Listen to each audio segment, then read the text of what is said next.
ईश्वर कौन है? ईश्वर is pure consciousness. देखिएगा, यहाँ पर ईश्वर को अवेयरनेस नहीं बोला गया। अवेयरनेस में लहर होती है। अवेयरनेस की लाइट ऐसी होती है जैसे चांद की लाइट। देखा है ना, चांद कैसे धीरे धीरे धीरे धीरे अमावस बन जाता है, फिर पूर्णिमा आती है, तो कभी कम होता है, कभी ज़्यादा होता है। वो होता है हमारा अवेयरनेस।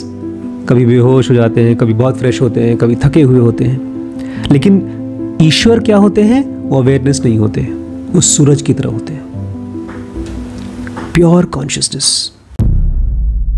नमस्कार दोस्तों, स्वागत है आपका ज़ेनोगा एडवांस में। हम पतंजलि योग सूत्र पढ़ रहे हैं। आज का सूत्र है in 251 we noted fourth stage of pranayama. इसको मैं थोड़ा सा धीरे धीरे आपको एक पिक्चर बनाता हूँ। बोल रहे हैं, इससे पहले हमने प्राणायाम का फोर्थ स्टेज पढ़ा था। प्राणायाम क्या है? योग सूत्र के 8 स्टेप्स हैं। यम, नियम, आसन, प्राणायाम। तो प्राणायाम है फोर्थ स्टेप। लेकिन कह रहे हैं प्राणायाम के भी 4 स्टेजेस होते हैं। उन 4 स्टेजेस को हमने पहले पढ़ा है। एक तो होता है जो बाहर का प्राणायाम होता है। अपनी सांस को हम रोकते हैं, अंदर लेते हैं, रेगुलराइज करते हैं, तो ये तो बाहर का प्राणायाम है। लेकिन जो फोर्थ स्टेज ऑफ प्राणायाम होता है वो हमारे मॉलिक्यूलर बॉडी का प्राणायाम होता है, फिजिकल बॉडी का नहीं। जो सपने का बॉडी है उसका प्राणायाम होता है। तो ये जो फोर्थ स्टेज है प्राणायाम का, वो धारणा, ध्यान और समाधि का कंटिन्यूटी है। यम, नियम, आसन, प्राणायाम, उसके बाद आता है प्रत्याहार, जिसमें हम फिजिकल बॉडी से अलग हो पाते हैं।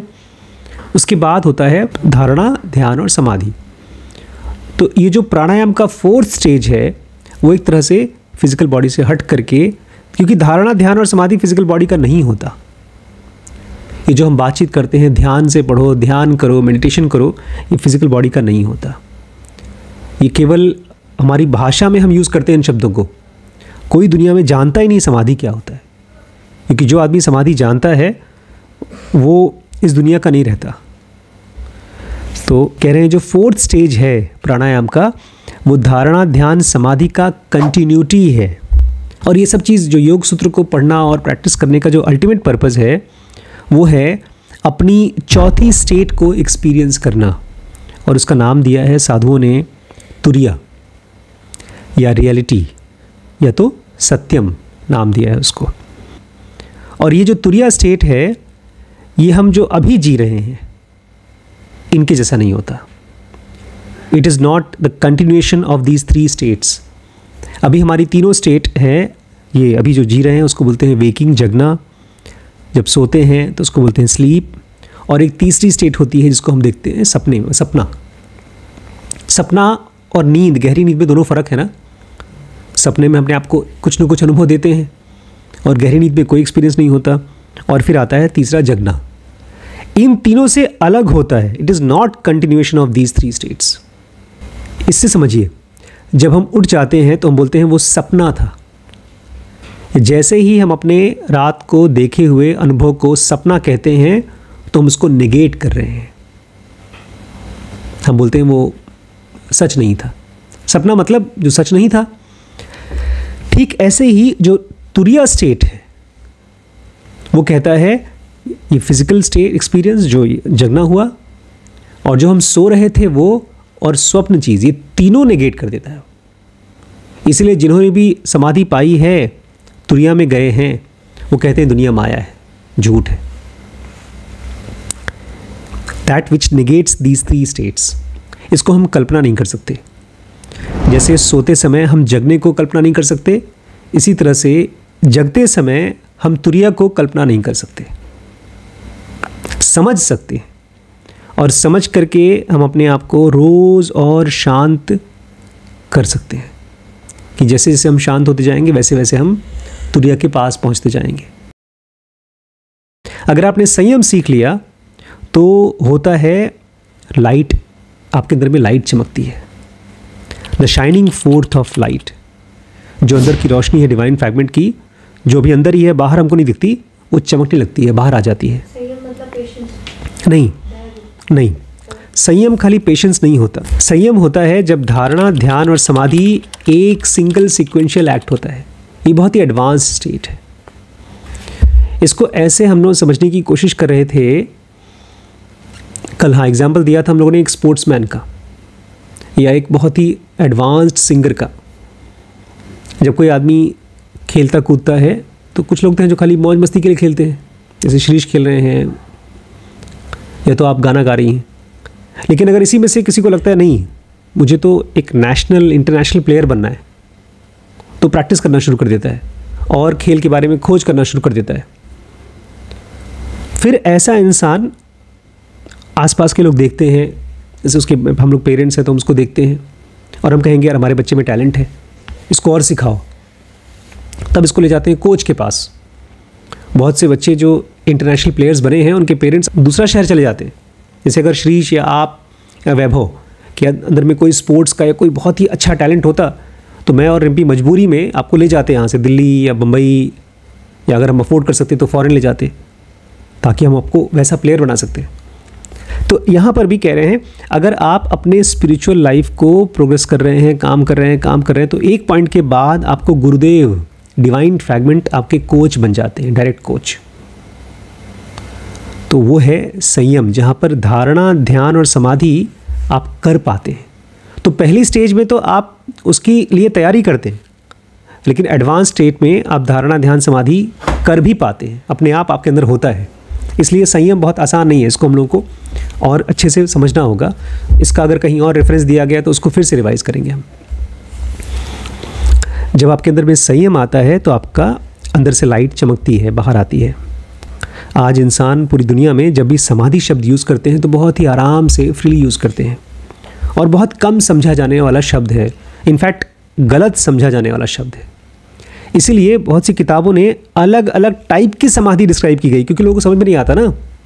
लेकिन एक चीज़ बहुत इंपॉर्टेंट है सभी तरह की समाधि में, और वो है प्रज्ञा, जो कि बहुत ही हाई टाइप की प्योर अवेयरनेस होती है।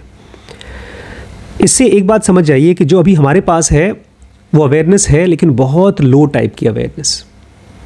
अभी सुबह मैं नहीं, शाम को योग कर रहा था, सर आए थे और उसी में ही मेरे मन में विचार चल रहे थे वेबसाइट के बारे में। और जब मैं वेबसाइट पे बैठा तो विचार चल रहे थे हमारे काम के बारे में, जो रिम्पी स्कैन के बारे में। तो ये इसलिए होता है क्योंकि फ़िलहाल हमारा अवेयरनेस है इम्प्योर टाइप का। जैसे पानी के अंदर लहर होती है, ऐसे हमारे अंदर में विचारों की लहर चलती रहती है। तो ये है लो टाइप ऑफ अवेयरनेस। लेकिन समाधि में आता है प्रज्ञा। प्रज्ञा क्या होता है? Very high type of pure awareness. इसकी केवल हम कल्पना ही कर पा रहे हैं अभी। और ये जो प्रज्ञा है, ये है क्या पता है? ये जैसे हमारा कंप्यूटर को हम इंटरनेट से कनेक्ट कर देते हैं तो गूगल क्रोम खुल जाता है, मोज़ैक खुल जाता है और पूरी दुनिया को हम एक्सेस कर सकते हैं, हज़ारों वीडियोस देख सकते हैं। ऐसे ही हमारा माइंड सही तरीके से कम्युनिकेट करता है किसके साथ? चित्ते के साथ। इसको एक सिंगल नया नाम दिया गया है, यूनिवर्सल डिवाइन माइंड, जिसको मैं कहता हूँ इस ब्रह्मांड का मन। जो फिजिकल वर्ल्ड है, यूनिवर्स का माइंड, यूनिवर्सल डिवाइन माइंड। अब ये नई बात है, एकदम नई बात। बोलते हैं इससे पहले कि हमारे अंदर में संयम स्टार्ट हो सके, हम अंदर में संयम कर सकें, यूनिवर्सल डिवाइन माइंड, इस ब्रह्मांड के मन के साथ जब हम जुड़ते हैं ना, तो पूरी ब्रह्मांड हमारे लिए ओपन हो जाती है। हम त्रिकालज्ञ हो जाते हैं। हम किसी भी इंसान, किसी भी घटना, किसी भी चीज़ के बारे में, उसका पास्ट और भविष्य सब कुछ जान सकते हैं। एक तरह से पूरी दुनिया हमारे लिए खेल हो जाती है। और ऐसा इंसान इस खेल को खेलना चाहता भी है और बहुत से लोग खेलते भी हैं। लेकिन पतंजलि कहते हैं इससे पहले कि आपके अंदर में संयम शुरू हो, आपको ये कम्युनिकेशन रोकना होता है। आपको एक तरह से बुद्ध के साथ हुआ था। बुद्ध ध्यान कर रहे थे, बैठे थे, तो कहा जाता है मारा आया। मारा मतलब डिज़ायर आया और बुद्ध को कहा कि मैं तुम्हें राजा बना दूंगा। तो बुद्ध कुछ नहीं बोले, उन्होंने कहा ठीक है, मैं आपको इस दुनिया का भगवान बना दूंगा, देवता बना दूंगा। बुद्ध कुछ नहीं बोले। तो उन्होंने कहा इस पूरे ब्रह्मांड का मैं आपको सब कुछ दे दूंगा। बुद्ध कुछ नहीं बोले। तो ये जो बना दूंगा, ये सब कहानियां हैं बताने की यूनिवर्सल डिवाइन माइंड की। जैसे आपके पास पैसा है, ढेर सारा पैसा है, तो आप उसको खर्च कर सकते हैं, एंजॉय कर सकते हैं। ऐसे ही इस ब्रह्मांड में हर चीज़ आपके लिए है, आप उसको एंजॉय कर सकते हैं। तो कुछ लोग हैं जो एंजॉय करते हैं और सालों साल तक यहाँ रहते हैं, जन्मों जन्म तक।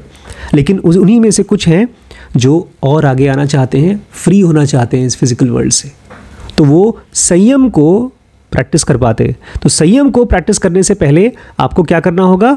This communication has to be snapped. ये जो यूनिवर्सल डिवाइन माइंड के साथ आप सारा समझ और बूझ और जानकारी और सब ज्ञान ले रहे हैं, उसको आपको कट करना होगा। क्योंकि ये जो डिसाइपल है, उसने तो इससे भी ज़्यादा पावरफुल चीज़ को एक्सपीरियंस कर लिया है, ईश्वर को, डिवाइन फ्रैगमेंट को। डिवाइन फ्रैगमेंट ये ब्रह्मांड नहीं है। ये ब्रह्मांड एक फिजिकल वर्ल्ड का पार्ट है, वो झूठ है कंपेयर टू ईश्वर। तो अगर ईश्वर से बात करनी है तो आपको ये छोड़ना पड़ेगा। छोड़ना पड़ेगा क्या? जो आदमी ज़रा सा भी टेस्ट ले लेता है ईश्वर का, वो छोड़ ही देता है। लेकिन इस समय हम लोगों को इसलिए पढ़ाया जा रहा है ताकि हम याद रखें, जब समय आए तो याद रखें। जैसे हम कहीं जाते हैं तो मैप को याद रखते हैं नई जगह पर। ईश्वर कौन है? ईश्वर इज़ प्योर कॉन्शियसनेस। देखिएगा, यहाँ पर ईश्वर को अवेयरनेस नहीं बोला गया। अवेयरनेस में लहर होती है। अवेयरनेस की लाइट ऐसी होती है जैसे चांद की लाइट। देखा है ना, चांद कैसे धीरे धीरे धीरे धीरे अमावस बन जाता है, फिर पूर्णिमा आती है, तो कभी कम होता है, कभी ज़्यादा होता है। वो होता है हमारा अवेयरनेस। कभी बेहोश हो जाते हैं, कभी बहुत फ्रेश होते हैं, कभी थके हुए होते हैं। लेकिन ईश्वर क्या होते हैं? वो अवेयरनेस नहीं होते, वो सूरज की तरह होते हैं, प्योर कॉन्शियसनेस। और चूंकि आपके ईश्वर प्योर कॉन्शियसनेस हैं, उसको पूरे ब्रह्मांड में कुछ जानने की जरूरत ही नहीं है, वो सब कुछ है।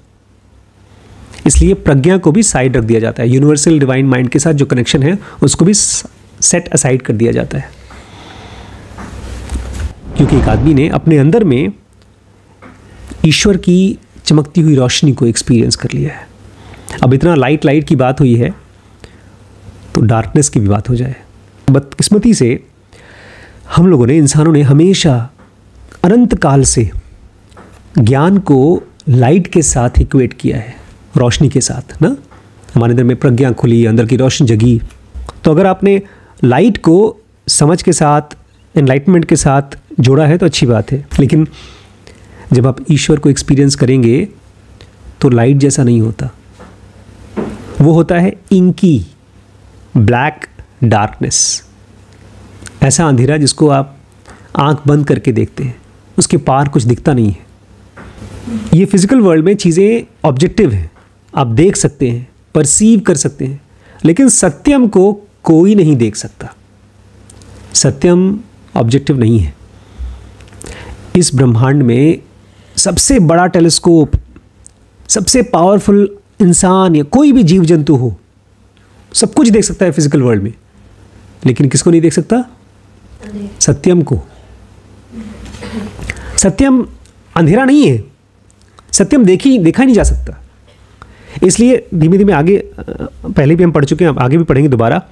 जब आप प्रैक्टिस करते हैं अवेयरनेस की आंख बंद करके, तो जो आपको दिखता है ना, वो काला कालापन। बहुत से लोग इमेजिन करने की कोशिश करते हैं रोशनी, आंख बंद कर लें और रोशनी इमेजिन करते हैं, कोई ज़रूरत नहीं है। यही कालापन ही आपको हेल्प करेगा सत्यम में जाने के लिए। सत्यम को देखने के लिए नहीं, सत्यम में जाने के लिए, अपने गुरुदेव के साथ रहने के लिए, उनको एक्सपीरियंस करने के लिए। इसलिए आज यहाँ बोल रहे हैं, बदकिस्मती से हमने रोशनी को सेल्फ रियलाइजेशन के साथ जोड़ा है। उल्टा है। जो अल्टीमेट रियलाइजेशन होता है हमको, वो होता है इंकी ब्लैक डार्कनेस। जब विचार नहीं चलते इस काले अंदर डार्कनेस में, तब आप धीरे धीरे पीछे जाते हैं। एक तरह से आप फिजिकल वर्ल्ड, लाइट इस फिजिकल वर्ल्ड में चीज़ों को चमकाती है। हम बैठे हैं, कहीं पर कुछ आवाज़ आ रही तो हम देखना चाहते हैं क्या हुआ, लेकिन वो फिजिकल वर्ल्ड की चीज़ है और वो रोशनी से बनी हुई है। जैसे हम सपना देखते हैं तो हर चीज़ दिखती है, वो रोशनी से बनी हुई है, लेकिन सत्यम दिख नहीं सकता, तुरिया की स्टेट दिख नहीं सकती। इसलिए कह रहे हैं कि जब संयम आएगा तो आपको यूनिवर्सल डिवाइन माइंड छोड़ना पड़ेगा। ये बहुत ही सिंपल सूत्र है कि आपको फिजिकल वर्ल्ड में धीरे धीरे एक ऐसा स्टेट आएगा जब सब कुछ आपके हाथ में होगा। आप जब तक चाहेंगे आप जिंदा रह सकते हैं, इस ब्रह्मांड में एंजॉय कर सकते हैं, लेकिन अगर आपको फ्री होना है तो इसको भी बगल रखना पड़ेगा। इसलिए कहा जाता है सारा ज्ञान, सारा नॉलेज एक आदमी जब छोड़ देता है तब बुद्ध की स्टेज पे जाता है। ये है ज़नोगा का सेक्शन 3 से सेक्शन 4 की तरफ जाना। सेक्शन 3 में आपके पास सारे मिस्टिकल पावर्स आते हैं, वो सब हैं यूनिवर्सल डिवाइन माइंड से लिए हुए परसेप्शन, और जब आप उसको भी छोड़ देते हैं तब आप पहुंचते हैं सेक्शन 4 पे। इसीलिए रमण महर्षि जैसे लोग एडवांस्ड मेडिटेशन करने के बावजूद भी दुनिया को एंजॉय नहीं करना चाहते, वो और अंदर सेक्शन 4 तक पहुंचना चाहते हैं, ईश्वर के पास, गुरुदेव के पास। ठीक है, और कल पढ़ते हैं।